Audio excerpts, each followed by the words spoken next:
Sejam muito bem-vindos à Certform, Escola de Formação Prática.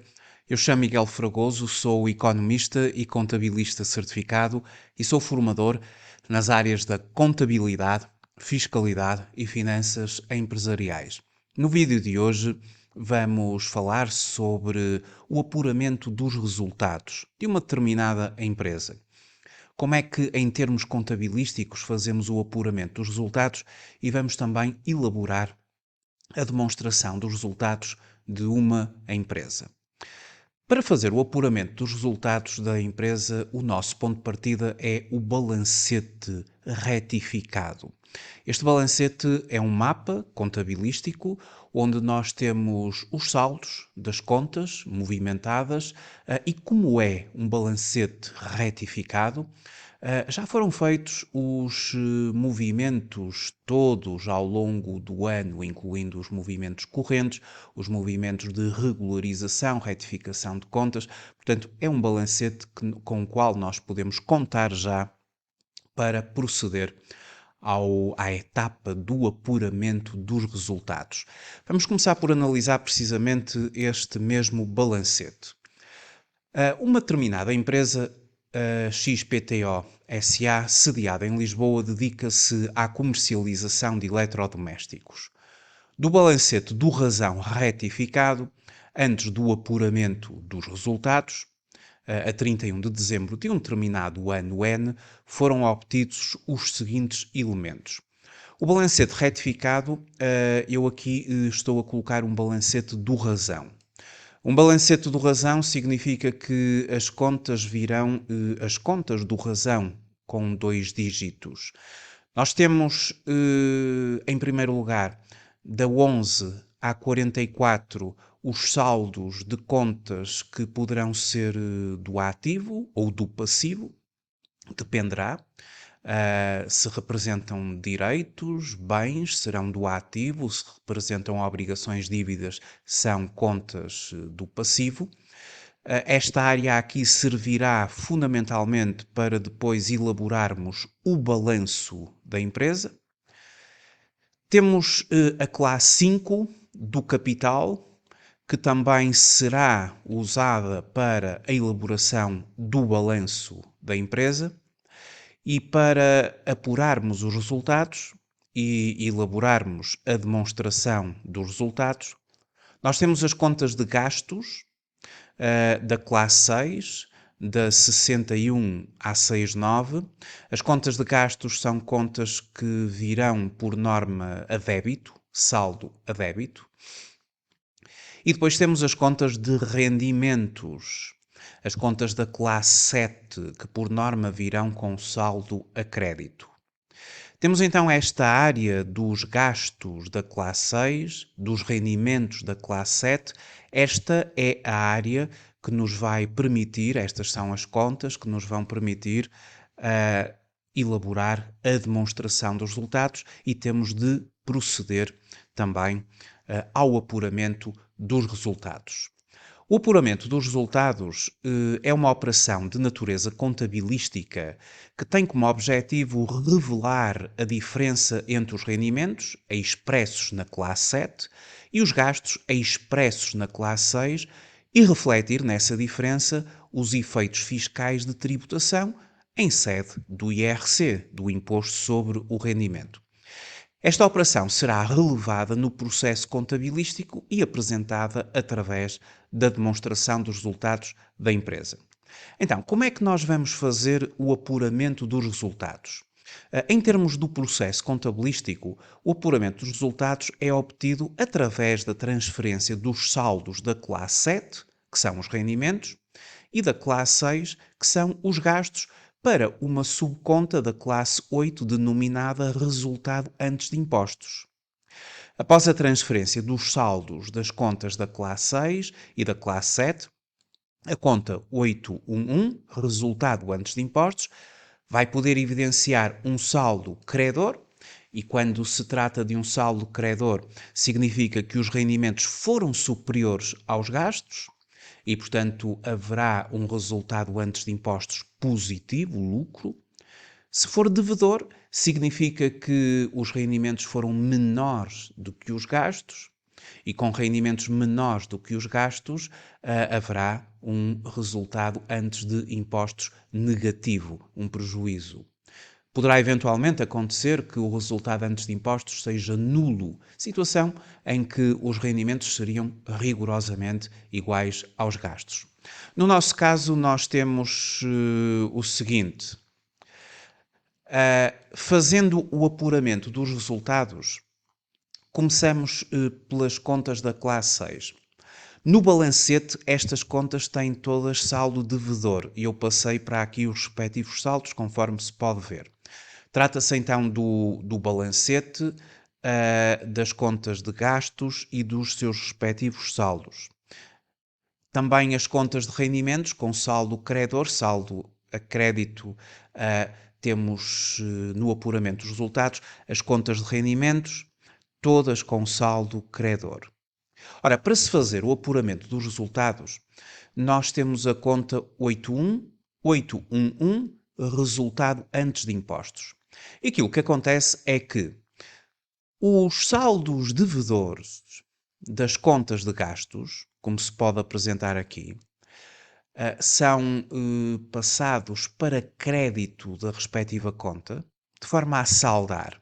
Por exemplo, o custo da mercadoria vendida e da matéria consumida, que apresentava um saldo devedor de 1.850.500, nós creditamos esta conta pelo mesmo valor, obviamente, a conta saldou e o respectivo crédito tem como contrapartida um débito na conta 811, resultado antes de impostos. E fazemos este procedimento para todas as contas de gastos. As contas de gastos, o custo das mercadorias vendidas, os fornecimentos e serviços externos, os gastos com pessoal, os gastos de depreciações, amortizações, as perdas por imparidade, as provisões, os outros gastos e os gastos de financiamento que tinham todos saldo devedor, conforme estava no balancete. Passamos tudo para o lado do crédito e todas estas contas ficaram saldadas. Débito igual a crédito, conta saldada. E a contrapartida deste crédito passou por um débito na conta 811, resultado antes de impostos, que concentra agora do lado do débito todo o elenco de gastos das respectivas contas. Também, ao nível dos rendimentos, os rendimentos teriam ou tinham um saldo a crédito. Do balancete, verificamos que os rendimentos têm saldo a crédito. Os rendimentos com saldo a crédito, passamos tudo para débito, debitam-se. As vendas, as prestações de serviço, os trabalhos para a própria empresa, os subsídios à exploração, os outros rendimentos, é o elenco de rendimentos que esta entidade apresenta no seu balancete retificado. Passando tudo para débito, os rendimentos ficam saldados, cada conta fica saldada, está saldada, débito igual a crédito, e o débito teve como contrapartida um crédito na conta 811, resultado antes de impostos, que apresenta agora a movimentação: debitamos vendas, creditamos resultado antes de impostos, debitamos prestações de serviços, creditamos resultados antes de impostos, debitamos os trabalhos para a própria empresa, debitamos os resultados antes de impostos e assim por aqui fora. E a partir de agora, do lado do débito, os resultados antes de impostos apresentam-nos os gastos, do lado do crédito, os resultados antes de impostos apresentam-nos os rendimentos. Haverá agora que verificar qual o somatório do débito e o somatório do crédito. No caso em apreço, verifica-se que os rendimentos, portanto, somando aqui os rendimentos todos, eles são superiores aos gastos. Esta empresa tem um resultado antes de impostos positivo, porque os rendimentos são superiores aos gastos. Esta conta apresenta-nos saldo credor. E uma vez com saldo credor, a diferença entre o crédito e o débito vai resultar num débito desta mesma conta e essa diferença entre os rendimentos, o somatório dos rendimentos e o somatório dos gastos, essa diferença é de 82.250. Saldo credor. E como se trata de um saldo credor, nós debitamos a conta, de forma a que ela salde. Resultado antes de impostos tem de saldar. O débito terá de ficar igual ao crédito. Então, debitando esta conta, teremos como contrapartida um crédito em resultado líquido do período. Debitei resultado antes de impostos, creditei resultado líquido do período. Mas há que considerar o imposto. O imposto que terá de ser estimado. E o imposto estimado para esta entidade foi de 21.124. O imposto estimado, obviamente, resulta das regras fiscais. Os impostos sobre lucros compreendem os impostos correntes e os impostos diferidos. O imposto corrente é determinado de acordo com as regras estabelecidas pelo Código do IRC. O imposto diferido é determinado de acordo com os princípios estabelecidos na norma contabilística e de relato financeiro 25. Esta empresa apurou o IRC. O IRC é apurado segundo as regras estabelecidas no Código do IRC. É um imposto autoliquidado, isto é, compete a cada empresa apurar o seu montante e, para efeitos do apuramento do resultado líquido, é necessário efetuar uma estimativa do IRC, considerando as denominadas regras fiscais. Com base nessas mesmas regras, foi apurado um imposto de 21.124. Como é que se lança, reconhece o imposto? Começamos por debitar a conta 821 Imposto Estimado para o período, conforme é visível aqui neste esquema. Debitei a conta 8121 por 21.124. 21.124 foi o imposto estimado por esta entidade de acordo com as regras fiscais. Este débito tem como contrapartida um crédito em imposto estimado. Este crédito é um passivo corrente. A conta do Estado 24.1, 24.13, imposto estimado passivo corrente, significa uma obrigação da empresa para pagar este valor. O pagamento será feito no ano seguinte, até ao dia 31 de maio do ano seguinte, a quando da entrega da declaração modelo 22, posteriormente até 31 de maio terá de ser entregue ao Estado o imposto. Obviamente a empresa poderá já ter feito pagamentos por conta, os quais depois serão, na declaração modelo 22, deduzidos ao valor estimado do imposto. Débito em imposto estimado para o período, conta ou subconta 821, crédito no passivo, conta 2413, dívida de 21.124. Este valor, ele que permanece aqui no débito do imposto estimado para o período, ele agora terá de ser saldado. Nós creditamos a mesma conta, vejam, acreditar a conta 8121, por contrapartida de débito no resultado líquido do período. Então, o resultado líquido do período concentra do lado do crédito o resultado antes de impostos e do lado do débito concentra o imposto. A diferença entre o resultado antes de impostos e o imposto é o resultado líquido do período. 82.250 menos 21.124 será 61.126, é o resultado líquido do período. Portanto, este é o método para realizarmos o apuramento dos resultados. As contas de gastos inicialmente debitadas ao longo do ano são agora todas creditadas, por contrapartida de débito em resultado antes de impostos. As contas de rendimentos ao longo do ano creditadas, elas são agora todas debitadas, por contrapartida de crédito em resultado antes de impostos.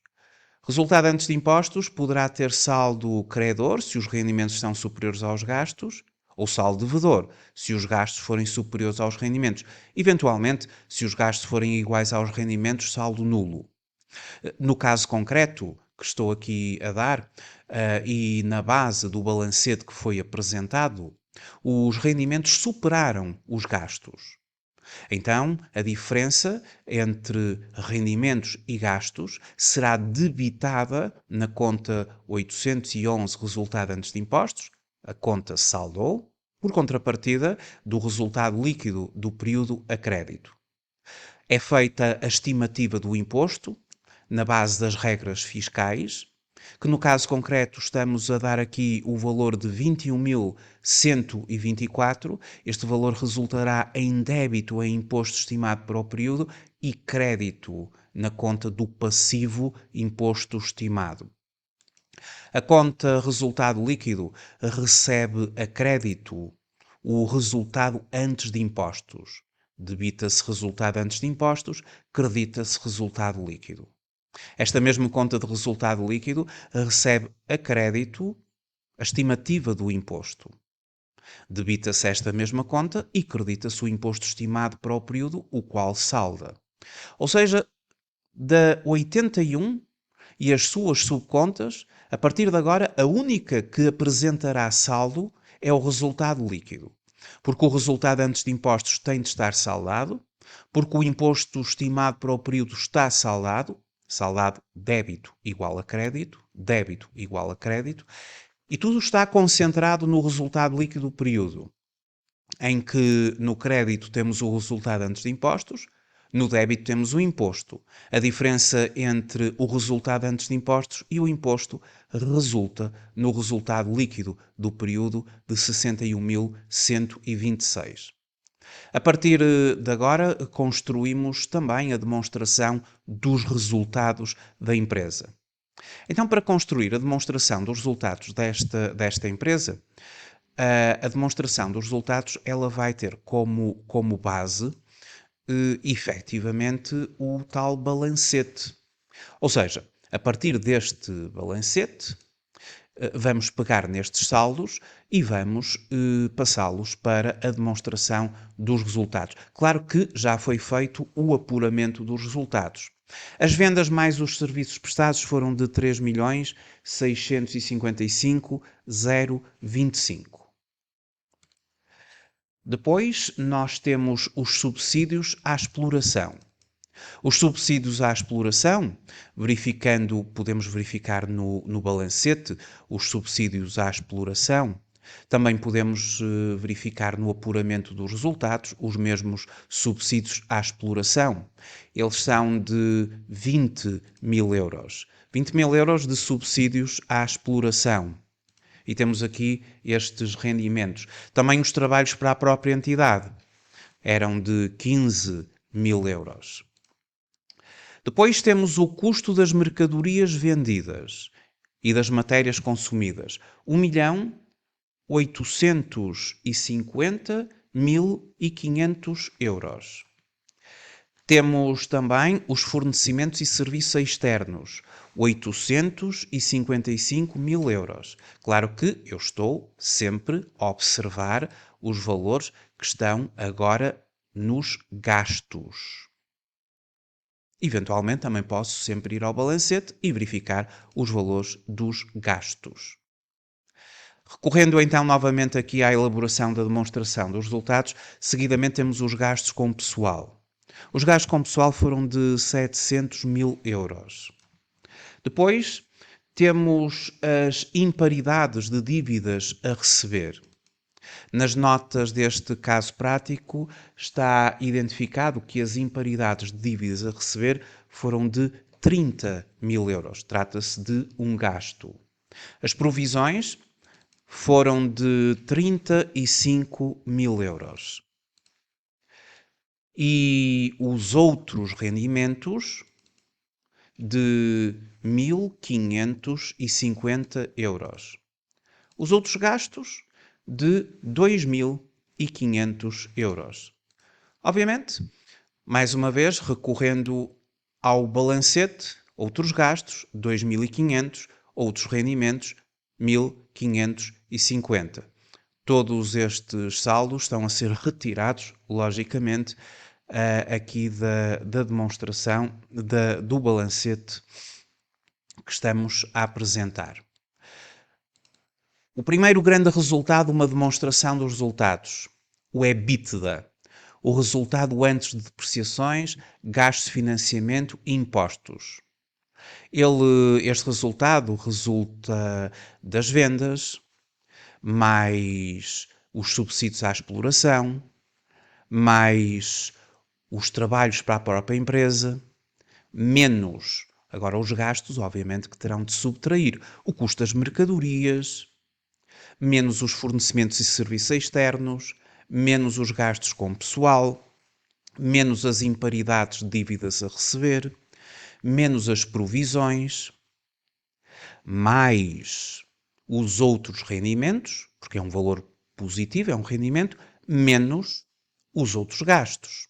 E assim forma-se o resultado antes de depreciações, gastos de financiamento, impostos, que é o denominado EBITDA. 218.575, o EBITDA desta empresa. Seguidamente, na demonstração dos resultados, temos as depreciações e amortizações, gastos. Ora, no balancete, as depreciações e amortizações são de 104.325. No apuramento de resultados, também aqui temos a conta 104.325, que a conta já saldada e, portanto, ela vai agora ser transmitida aqui na demonstração dos resultados. 104.325. Temos também imparidades de investimentos depreciáveis. Nas notas eu referi que eram 10.000 euros. As imparidades, elas resultam, no caso concreto desta empresa, de imparidades de dívidas a receber de 30.000 e de imparidades de investimentos depreciáveis de 10.000. São 40.000 euros assim desdobrados. Evidentemente que numa conta do razão nós apenas conseguimos ver o saldo global, mas o desdobramento era desta maneira como estou a referir. Ora, a partir de agora temos o chamado resultado operacional da empresa, ou o denominado EBIT. Ele é dado pelo EBITDA, ao qual subtraímos as depreciações e as imparidades de investimentos depreciáveis. Ou seja, o EBIT desta empresa passa a ser de 104.250. Agora temos a parte financeira dos juros obtidos e dos juros suportados. A entidade tem apenas juros suportados nos gastos de financiamento, 22.000. Ou seja, podemos também sempre recorrer ao balancete, gastos de financiamento, 22.000. Passando então para a demonstração dos resultados, colocamos os 22.000 em gastos de financiamento. Segue-se o cálculo do EBT, ou seja, o resultado antes de impostos da empresa. Ele é dado pelo resultado operacional e, no caso concreto, menos os gastos suportados em termos de juros e gastos similares suportados. Obviamente que se existissem juros e rendimentos obtidos, somariam, seria uma componente positiva. Então passamos para um resultado antes de impostos de 82.250. Falta-nos o imposto estimado para o período. De acordo com o apuramento dos resultados, a empresa estimou, pelas regras fiscais, um imposto de 21.124.